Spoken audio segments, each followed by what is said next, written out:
Disse Jesus: quem não leva a sua cruz e não me segue, não pode ser meu discípulo. Pois qual de vós, querendo edificar uma torre, não se senta primeiro a calcular os gastos para ver se tem com o que acabar?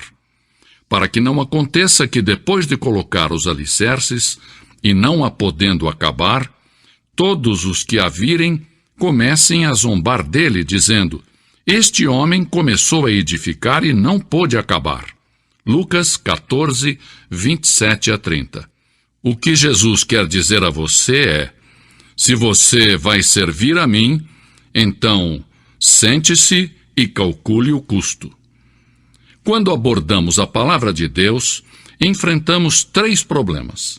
Primeiro, o intelectual. Na atualidade não é tão problemático como foi há alguns anos. Quando eu ia à escola, a ciência parecia oposta à palavra de Deus. Na atualidade, muitos cientistas creem em Deus.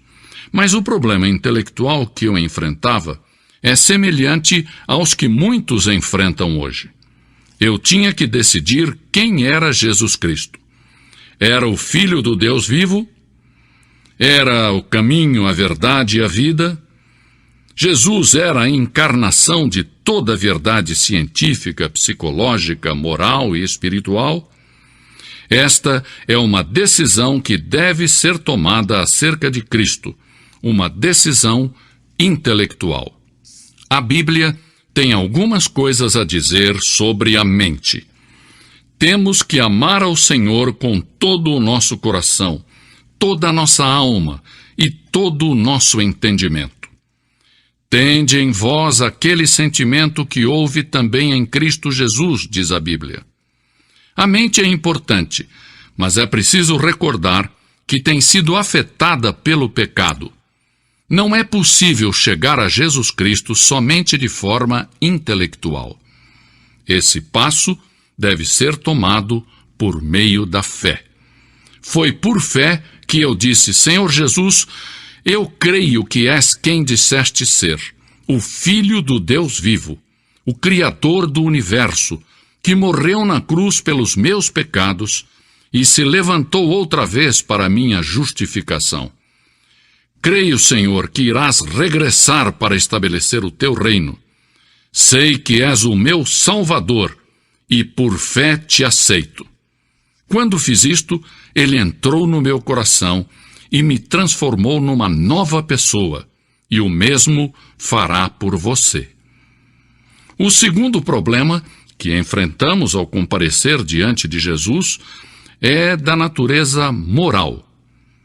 A satisfação das normas elevadas de Cristo. Jesus exige o primeiro lugar em tudo. As pessoas chegam a Cristo sabendo que tem que pagar um preço. Não pode levar consigo seus pecados sujos. Terão que deixar de mentir, de deitar-se com a mulher ou o homem que não seja o seu cônjuge, de burlar na escola ou no serviço. Tem que gastar tempo estudando a palavra de Deus para mostrar-se aprovado a Deus, como obreiros que nada têm do que se envergonhar. Todas estas coisas são custosas. Você está disposto a pagar o preço? Não é possível levar uma vida limpa na atualidade.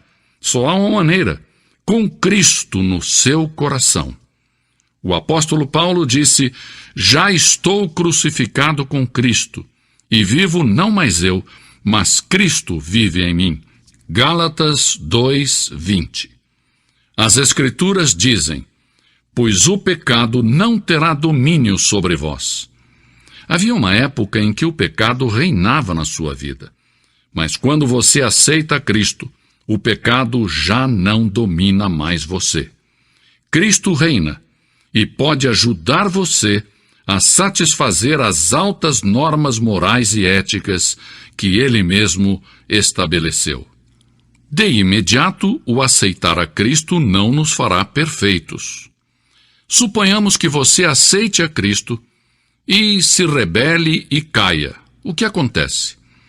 Diga então imediatamente: ó Senhor, lamento, perdoa-me. Eu me afasto deste pecado com a tua ajuda. e não quero voltar a cometê-lo. Se você o confessar, ele, Jesus, é fiel e justo para perdoá-lo. Se tem pecado, corra para ele e diga: Senhor, tenho pecado, me arrependo, e eu me rendo perante a ti. O terceiro problema ao aceitar a Cristo é emocional, porque em realidade todos nós somos mente, vontade e emoções. Deus quer ser o Senhor da sua carreira, do seu casamento, das suas amizades, da sua moralidade. Quer que entreguemos tudo. Ninguém diz que tem que chorar ou rir quando aceitar a Cristo. Mas não se pode olhar na cruz e entender o seu significado profundo sem sentir-se comovido pelo fato de que Deus enviou seu Filho, o Senhor Jesus Cristo, para que derramasse o seu sangue e morresse por você, para que você pudesse ter perdão dos seus pecados e vida eterna com Deus. Deus nos faz 3 chamadas. Primeiro, nos chama à pessoa de Jesus Cristo. Vinde, pois, e arrazoemos, diz o Senhor, ainda que os vossos pecados são como a escarlata, eles se tornarão brancos como a neve. Isaías 1:18. Podem embranquecer-se como a neve devido à cruz, ao sangue que Jesus ali verteu e que nos purifica de todo o pecado. Por isso Deus chama você a Cristo. Não é uma chamada à igreja, à família, nem à nação. É uma chamada a uma pessoa, a Jesus Cristo. Em segundo lugar, Deus nos chama à consagração. A palavra consagração significa apartar-se. Nós podemos nos dedicar, mas somente Deus pode nos consagrar. Rogo-vos, pois, irmãos, pela compaixão de Deus, que apresenteis os vossos corpos como um sacrifício vivo, santo e agradável a Deus. Romanos 12:1.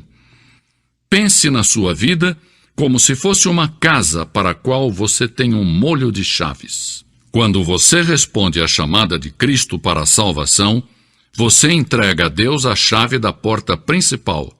Entrega a sua vida a Cristo como Salvador e Senhor. E aí, em resposta à chamada de Deus à consagração, você entrega todas as outras chaves a Deus. Para uma mãe ou um pai, isso significa entregar o seu bebê a Deus. Para um negociante, isso quer dizer entregar a Deus as chaves da sua empresa. Para um estudante, implica em entregar a Deus as chaves da sua educação e, sucessivamente, dar a Deus as chaves dos seus romances, do seu futuro casamento. Cristo torna-se Senhor de toda a sua vida. A Bíblia nos diz: portanto, assim como recebestes a Cristo Jesus, o Senhor, assim também nele andai. Colossenses 2:6. Em terceiro e último lugar, Deus nos chama a servir. Ah, quem me dera que tivéssemos neste momento 1 milhão de jovens que dissessem: Senhor, irei aonde tu queres que eu vá, e serei o que queres que eu seja. Sim, Deus os necessita, requer enfermeiras e doutores, negociantes e políticos, líderes cristãos que estão dispostos a pagar o preço, dar um passo à frente e servir a Cristo.